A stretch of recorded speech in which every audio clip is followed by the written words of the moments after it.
எனக்கு தெரிஞ்சு அந்த காலத்தில் ஒரு பழமொழி சொல்லுவாங்க, காத்திருந்தவன் பொண்டாட்டிய நேற்று வந்தவன் கூட்டிகிட்டு போன கதையா அப்படின்னு சொல்லுவாங்க.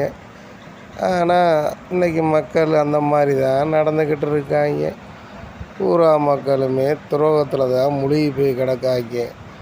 பாதி பேர் நல்லவனாக இருந்தாலும் அவனையும் சேர்த்து கெடுத்து போடுறாங்க. இன்றைக்கி நிலைமைக்கு நல்லவன் கூட இந்த காலத்தில் வாழ முடியாத நிலைமைக்கு கெட்டவனாக மாற்றிடுறாங்க. அவனை அப்புறம் கெட்டவன் ஆனவனே என்ன செய்வான்? கெட்டவனை பார்த்து கெட்டது தான் செய்வான். திருப்பி அவன் எங்கிட்ட நல்லவனாக ஆகிறது? இந்த காலத்தில் முக்கால்வாசி பேர் இப்படி கெடுதல் பண்ணிட்டு தான் ஜெயிலில் இருக்காங்க. துரோகம்னா வலிக்கும்டாண்டு அவனுக்கு தெரியாது. ஆனால் அவனுக்கு வந்ததுக்கப்புறம் தான் அவனுக்கு தெரியும், நம்மளுக்கும் செஞ்சு விட்டாங்கல்ல, இப்போ நம்மளுக்கு வலிக்குதுன்னு அவனுக்கு புரியும். இந்த காலத்தில் இப்படித்தான் தெரிகிறாங்க.